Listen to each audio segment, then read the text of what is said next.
இந்த கார் தான் நான் சொன்னேன், எவ்வளவு சூப்பரா இருக்கு பாருங்க என்று அவள் மீண்டும் ஆரம்பிக்க, லேட் ஆகுது சிவானி, எங்க சாப்பிடலான்னு சொல்லு, எங்கேயா இருந்தாலும் ஓகே, நல்ல கடையா பார்த்து போங்க என்று அவள் கூறியதும் வேகமாக சர்வா காரை திருப்ப முயற்சி செய்யும் போதுதான் அந்த அருகில் இருந்த காரில் அமர்ந்திருக்கும் நபர் அவனையே பார்த்து கொண்டிருப்பதை கவனித்தான். கூடவே அந்த காரில் இருக்கும் டேஷ்போர்ட் கேமரா நடக்கும் அனைத்தையும் படம் பிடித்துக் கொண்டிருப்பதும் அவனுக்கு தெரிய சர்வாவிற்கு குழப்பமும் சந்தேகமும் அதிகமானது. யார் இந்த மர்மமான நபர்? அர்ஜுன் யார்? அவனுக்கு சர்வாவை எப்படி தெரியும்? சர்வா தனது கார் போலவே இருந்த மற்றொரு காரும் அந்த இடத்தில் இருப்பதை கவனித்தான். யாராயிருக்கும் என்ற யோசனை வந்தாலும் அதை பெரிதுபடுத்தாமல் அவன் காரை ஸ்டார்ட் செய்துவிட்டு நிமிர அந்த கார் இப்போது அங்கு இல்லை. அதுக்குள்ள எங்க போயிட்டான் என்று சுற்றி பார்த்து சர்வா தனது காரை ரிவர்ஸ் எடுக்க எதிரே அந்த கார் நின்று கொண்டிருந்தது. கூடவே அதற்குள் அமர்ந்திருந்த நபர் சர்வாவையே பார்த்து கொண்டிருக்க அந்த காரில் டேஷ்போர்ட் கேமரா ஆனில் இருப்பதையும் சர்வா கவனித்தான். அவனது சந்தேகம் பல மடங்காய் அதிகரித்தாலும் ஷிவானி உடன் இருப்பதால் எதையும் காட்டிக்கொள்ள வேண்டாம் என்று நினைத்தவன் அங்கிருந்து கிளம்புவதில் மட்டுமே கவனமாக இருந்தான். அப்போது, சர்வா, இது என்னது என்று ஏதோ பேசிக்கொண்டு அவனை நெருங்கி வந்தாள் ஷிவானி. சர்வா பதட்டமாகி ஏதோ பேசவர, முகத்தை ஒழுங்கா துடைக்கலையா, இங்க பாருங்க, டவல்ல இருக்கிற த்ரெட்ஸ் எல்லாம் உங்க முகத்துல இருக்கு என்று சொல்லி அவன் முகத்தில் இருந்ததை துடைத்துவிட்டு நிமிர்ந்தவளை இமைக்காமல் பார்த்தான் சர்வா. என்னாச்சு என்று அவள் கேட்க, ஒன்றுமில்லை என்பது போல் தலையாட்டிய சர்வா காரை கிளப்பினான். சிறிது தூரம் வரும் வரை யாராவது தன்னை பின்தொடர்கிறார்களா என்பதை அவ்வப்போது பார்த்து கொண்டே இருந்தவன் சந்தேகப்படும்படி எதுவும் இல்லை என்று அறிந்த பிறகு, இனிமே எந்த பிரச்சனையும் வராது என்று பெருமூச்சுடன் நிம்மதியாக வண்டி ஓட்ட ஆரம்பித்தான். பின் ஏதாவது நடக்கிறதுக்குள்ள ஷிவானிய முதல்ல வீட்ல விட்டுடணும் என்று நினைத்துக்கொண்டே அவள் பக்கம் திரும்ப, அந்த ஹோட்டல் தான் சொன்னேன் என்று ஒரு ஹோட்டலை கை காண்பித்தவள் அங்கு சாப்பிட்டு விட்டு செல்லலாம் என்றாள். சர்வா யோசனையுடன் அவளையும் அந்த ஹோட்டலையும் மாறி மாறி பார்க்க, என்னாச்சு, ஏதாவது பிரச்சனையா என்று புரியாமல் கேட்டாள் ஷிவானி. இல்ல, இந்த ஹோட்டல் ரொம்ப காஸ்ட்லியா இருக்கும்னு நினைக்கிறேன், எதுக்கு உனக்கு தேவையில்லாத செலவு என்று சர்வா தயக்கமாக கூற, அவ்வளோ கஷ்டம் இருந்ததுன்னா பில் பே பண்ணதுக்கு அப்புறம் பணத்தை எனக்கு திருப்பி கொடுத்துருங்க என்றாள். அதை கேட்டதும் சிரித்தான் சர்வா. பிறகு அவள் சொன்னது போலவே அந்த ஹோட்டலில் மதிய உணவை முடித்துவிட்டு அவளை வீட்டில் விட்டவன் தானும் கிளம்பினான்.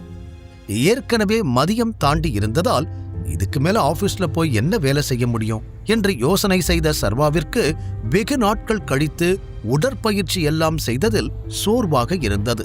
அதனால் நேராக வேதிகாவின் வீட்டிற்கு வந்துவிட்டான். கதவை திறக்க யாருமே இல்லை. நைட்ல தான் யாரும் இருக்க மாட்டாங்க, இன்னைக்கு என்ன மதியத்துல யாரையும் காணும் என்று யோசித்துக் கொண்டே உள்ளே நுழைந்தவனுக்கு அப்போதுதான் தன் மூலமாக அவர்களுக்கு கிடைத்த அந்த பெரிய டீல் கேன்சல் ஆன விஷயம் ஞாபகம் வந்தது. ஓஹோ, எல்லாரும் இந்நேரம் ஆபீஸ்ல உட்காந்து இதை எப்படி சரி பண்றதுன்னு சீரியஸா டிஸ்கஸ் பண்ணிட்டு இருப்பாங்க போல. அதுவும் நல்லதுதான் என்று நினைத்த சர்வாவிற்கு தனது அதிகாரத்தை பயன்படுத்தி அவர்களை தேவையில்லாமல் கஷ்டப்படுத்துகிறோம் என்று ஒரு ஓரத்தில் தோன்றியது. மற்றவங்களுக்கெல்லாம் இந்த மாதிரி பாவம் பார்க்கலாம், இவங்களுக்கெல்லாம் பார்க்கவே கூடாது. அதிகாரம் இருக்கிறவங்க சாதாரண மனுஷனை கஷ்டப்படுத்தினா எப்படி இருக்கும்னு இப்ப அவங்களுக்கு தெரிஞ்சிருக்கும் என்று தன்னுடைய செயல்களுக்கெல்லாம் நியாயம் சொல்லிக் கொண்டவன் நேராக அறைக்குள் வந்து கட்டிலில் விழுந்தான். விழுந்து கண் மூடிய வரைதான் அவனுக்கு நினைவில் இருந்தது. அடுத்த நாள் வரை சர்வா எழுந்திருக்கவே இல்லை. முழுதாக 12 மணி நேரம் தூங்கி முடித்தவன் மெதுவாக காலையில் கண்விழிக்க அவன் முன்னால் வழக்கம் போல தயாராகிக் கொண்டிருந்த வேதிகா மேக்கப் செய்வதில் கவனமாக இருந்தாள். ஹாய், குட் மார்னிங் என்று அவளை பார்த்ததும் கூறினான். அதற்கு உடனே அவனை திரும்பி பார்த்த வேதிகா, இப்ப நீ என்ன வேலை பார்த்துக்கிட்டு இருக்க, கம்பெனி பேர் என்ன என்று கேட்டாள் யோசனையோடு. அவளை பார்த்த சர்வா கட்டிலிலிருந்து எழுந்தபடி, இமேஜிங் செக்யூரிட்டிஸ், அங்க ஜெனரல் மேனேஜரா இருக்கேன், இதை உன்கிட்ட ஏற்கனவே சொல்லி இருக்கேன் தானே? விக்ரமன் சாருக்கு உன் மேல கொஞ்சம் பாசம் இருந்துச்சு, அதை வச்சு இந்த வேலையை எப்படியோ வாங்கிட்ட, கரெக்டா என்று சம்பந்தமே இல்லாமல் அவள் பேச்சை எங்கெங்கோ கொண்டு செல்ல, காலங்காத்தால பிரெயின் இவ்வளோ ஆக்டிவா இருக்குதுன்னா அதை ஏதாவது முக்கியமான விஷயத்துக்கு யூஸ் பண்ணு, என் கூட சண்டை போடுறதுக்கு யூஸ் பண்ணாத என்று சொல்லிக்கொண்டே சர்வா குளியல் அறைக்குள் சென்று கதவை மூடிக்கொள்ள, சில நொடிகள் கழித்து அவன் சொன்னதை முழுதாக புரிந்து கொண்டவள், ஏய், எவ்வளவு தைரியம் உனக்கு, என்கிட்டயே இப்படி பேசுற என்று கதவை தட்ட அவனிடமிருந்து பதிலே வரவில்லை. பிறகு சிறிது நேரத்தில் குளித்து முடித்துவிட்டு வெளியே வந்த சர்வா வேதிகா அங்கு இல்லாததை கவனித்துவிட்டு வேகமாக உடைமாற்றிக் கொண்டவன் நேராக டைனிங் டேபிளுக்கு வந்து சேர்ந்தான். அவன் வரும்பொழுது அனைவரும் சாப்பிட்டு முடித்திருக்க, அடடா கொஞ்சம் லேட்டா வந்துட்டேன் போலயே, இவங்க டிஸ்கஷன் எல்லாத்தையும் முடிச்சிட்டாங்களோ, இப்ப எப்படி இவங்க அடுத்து என்ன பண்ண போறாங்கன்னு தெரிஞ்சுக்கிறது என்று யோசனையோடு அவன் அவர்களை பார்க்க வேதிகா அதியமானிடம், நீங்க எதுக்கும் கவலைப்படாதீங்க தாத்தா, நான் இன்னைக்கு அவங்கள மீட் பண்றதுக்கு எல்லா அரேஞ்ச்மெண்ட்ஸும் பண்ணிட்டேன். இந்த டீல்ல அவங்களுக்கு என்ன பிரச்சனை, என்ன சேஞ்ச் பண்ணணும் எல்லாத்தையும் கேட்டு அதுக்கு ஏத்த மாதிரி மாத்தி எப்படியாவது இந்த டீலை நான் காப்பாத்திடுவேன் என்று நம்பிக்கையுடன் கூறினாள். ஆமாமா, உன்னால மட்டும்தான் இதை பண்ண முடியும், எப்படியாவது இன்னைக்கே இந்த டீலை ஃபைனல் பண்ணிட்டு வந்துடு என்று இன்னொரு பக்கம் அம்பிகாவும் அதே நம்பிக்கையோடு பேச தலையாட்டி கேட்டுக்கொண்டிருந்த அதியமான், நீ கேட்கறதுனால இதுக்கு நான் சம்மதிக்கிறேன், இது உன்னோட கடைசி சான்ஸ், என்ன வேணும்னாலும் பண்ணிக்கோ, டீல ஓகே பண்ணு என்று அவர் கூறிவிட, என்னானாலும் சரி எப்படியாவது இந்த புரோட்டான் கம்பெனி டீல இன்னைக்கு முடிச்சே ஆகணும் என்று மனதிற்குள் நினைத்துக் கொண்டாள் வேதிகா. அனைவரிடமும் பேசி முடித்து அதியமான் அப்போதுதான் சர்வாவை பார்த்தார். அவனது எண்ணத்தையும் தெரிந்து கொள்ள அவருக்கு ஆசை இருந்தபோதும் அதை பற்றி கேட்டால் தேவையில்லாமல் மீண்டும் ஒருவர் பின் ஒருவராக ஏதாவது பேசுவார்கள் என்று நினைத்து அப்படியே விட்டுவிட்டார். சாப்பிட்டு முடித்ததும் அவரவர் வேலைகளை பார்க்க கிளம்பிவிட சர்வாவும் ஆபீஸுக்கு கிளம்பியவன் காரில் ஏறியதும் குயின்சிக்கு கால் செய்தான். ஒரே ரிங்கில் அட்டென்ட் செய்த குயின்சி, குட் மார்னிங் சார் என்றாள். மார்னிங். ஏண்டம் கம்பெனியிலிருந்து வேதிகான்னு ஒரு பொண்ணு இன்னைக்கு உங்களை பார்க்க வருவாங்க. அவங்க நம்ம கண்டிஷனுக்கு ஓகேன்னு சொன்னா உடனே டீலுக்கு ஓகே சொல்லி ஃபைனல் பண்ணிடுங்க என்று சர்வா தெளிவாக கூற, ஓகே சார், ஆனா என்ன கண்டிஷன் என்று புரியாமல் கேட்டாள் குயின்சி. இந்த டீலை ஓகே பண்ணணும்னா வேதிகா மட்டும்தான் இந்த கான்ட்ராக்ட் முடிகிற வரைக்கும் இந்த ப்ராஜெக்ட்ல ஒர்க் பண்ணணும். தீரஜ் மாதிரி ஆட்களோட ஒர்க் பண்ண எனக்கு விருப்பம் இல்லை. அதனால நம்ம கம்பெனிக்கும் அவங்க கம்பெனிக்கும் நடுவுல வேதிகா தவிர வேற யாருமே இருக்கக்கூடாது. இதுக்கு ஓகே சொன்னா மட்டும் இந்த டீலை அப்ரூவ் பண்ணுங்க என்று சர்வா தெளிவாக தனது நிபந்தனைகளை கூற, உடனே ஓகே சார், நீங்க சொன்ன மாதிரியே பண்ணிடுறேன் என்றாள் குயின்சி. இந்த கான்ட்ராக்ட் 5 இயர்ஸ்க்கு போட போறோம். அதனால இது முடிகிற வரைக்கும் வேதிகா மட்டும்தான் இதுல இருக்கணும். மற்ற டேர்ம்ஸ் அண்ட் கண்டிஷன்ஸ் எல்லாத்தையும் அவங்களுக்கு கிளியரா எக்ஸ்பிளைன் பண்ணிடுங்க என்று அடுத்ததாக கூறினான் சர்வா.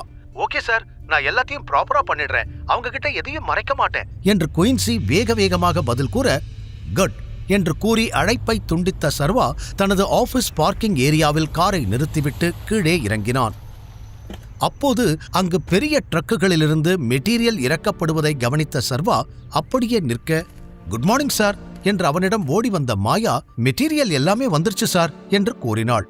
ஓகே, அந்த இன்டர்வியூ என்னாச்சு என்று சர்வா அடுத்த கேள்வியை கேட்க, அதுவும் முடிஞ்சது சார், ஒரு நல்ல அக்கௌண்டன்ட் அப்புறம் உங்களுக்கு ஒரு நல்ல செக்ரட்டரி கிடைச்சிட்டாங்க, நீங்க வேணும்னா அவங்கள ஒரு டைம் இன்டர்வியூ பண்ணி பார்க்கலாம் என்று அவள் கூற, நோ, உங்க மேல எனக்கு நம்பிக்கை இருக்கு, நீங்க ஃபைனல் பண்ணிட்டா எனக்கு ஓகே தான் என்று கூறியதும் மாயாவிற்கும் மகிழ்ச்சி. கூடவே, சார் இந்தாங்க உங்களோட கார்டு, நான் உங்ககிட்ட அன்னைக்கு கொடுக்க மறந்துட்டேன் என்று ஒரு பிளாக் கார்டை அவனிடம் நீட்டினாள். இவ்வளவு தாமதமாக கொடுத்ததால் அவளை திட்டத் தோன்றினாலும் தானே அதை கேட்டு வாங்க மறந்துவிட்டோம் என்று புரிந்ததில் சர்வா எதுவும் பேசவில்லை. அதை வாங்கி பாக்கெட்டுக்குள் வைத்துக்கொண்ட சர்வாவிற்கு முன்பு இருந்த அதே கெத்து இப்போது இல்லை. காரணம், அதைவிட பெரிய டைமண்ட் கார்டே இப்போது அவனிடம் இருக்கிறது. மேலும் ஆலியாவுடன் சர்வாவை பார்த்ததிலிருந்து மாயாவிற்குமே சர்வா மீது மரியாதை கூடியிருந்தது. பிறகு இருவரும் பேசிக்கொண்டே சர்வாவின் கேபினுக்கு வர அங்கு கையில் ஃபைல் வைத்திருந்த ஒரு பெண் அமர்ந்திருந்தாள். சார், இந்த பொண்ணுதான் உங்களோட புது செக்ரட்டரி என்று அறிமுகம் செய்து வைத்தாள் மாயா. அந்த பெண்ணும் சர்வாவை பார்த்ததும் எழுந்து நின்று, hello sir, my name is Divya என்று அவள் தன்னை அறிமுகம் செய்து கொள்ள சின்ன தலையசைப்பை மட்டும் கொடுத்தான் சர்வா. மாயா அங்கிருந்து கிளம்பி விட்டாள். மெட்டீரியல்ஸ் எல்லாம் வந்துருச்சு, இன்ஜினியர்ஸை ஒர்க் ஸ்டார்ட் பண்ண சொல்லணும் என்று அவன் கூற, சரி என்று தலையசைத்தாள் திவ்யா. அண்ட் ஒர்க் எப்ப முடியும், டெலிவரி எப்ப கொடுக்க முடியும் என்று சர்வா அடுத்த கேள்வி கேட்க, தனது ஃபைலில் எதையோ பார்த்த திவ்யா, புதன்கிழமை முடிஞ்சிடும் சார் என்றாள். சரி, இப்பவே நம்ம என்ஜினியரிங் டிபார்ட்மெண்ட்டுக்கு போகலாம் என்று கூறி சர்வா முன்னால் நடக்க ஃபைலோடு அவன் பின்னால் ஓடி வந்தாள் திவ்யா. அவன் எதிர்பார்த்தது போலவே அங்கு வேலை தொடங்கி இருக்க சூப்பர்வைசரை அழைத்தான் சர்வா. குட் மார்னிங் சார், வேலையெல்லாம் ஸ்டார்ட் பண்ணியாச்சு. 100 யூனிட்ஸ் பண்ண சொல்லி மேம் சொல்லிருக்காங்க என்று சர்வா கேட்கும் முன்னரே பதில் கூறினார் அவர். புதன்கிழமைக்குள்ள எல்லாம் ரெடி ஆயிடுமா என்று சர்வா யோசனையுடன் கேட்க, கொஞ்சம் கஷ்டம்தான் சார், ஆனா ட்ரை பண்ணிடலாம் என்று அவர் கூறினார். அங்கு சுற்றி பார்த்த சர்வாவிற்கு அனைவருமே தங்களது வேலையை கவனமாக செய்வது புரிந்தது. இருந்தும் அதை இன்னும் வேகப்படுத்துவதற்கு, நீங்க சொன்ன மாதிரி புதன்கிழமைக்குள்ள வேலை முடிஞ்சிடுச்சுன்னா உங்க எல்லாருக்குமே ஒரு கிஃப்ட் இருக்கு என்று கூறினான். அதை கேட்டதும் சூப்பர்வைசர் கண்கள் மின்னியது. தேங்க்யூ சார், நீங்க நம்பிக்கையோட இருங்க, புதன்கிழமைக்குள்ள எல்லா வேலையும் முடிஞ்சிடும். முழு கதையையும் கேட்டு மகிழ பாக்கெட் FM APP டவுன்லோட் செய்யுங்கள். லிங்க் டிஸ்கிரிப்ஷனில் கொடுக்கப்பட்டுள்ளது.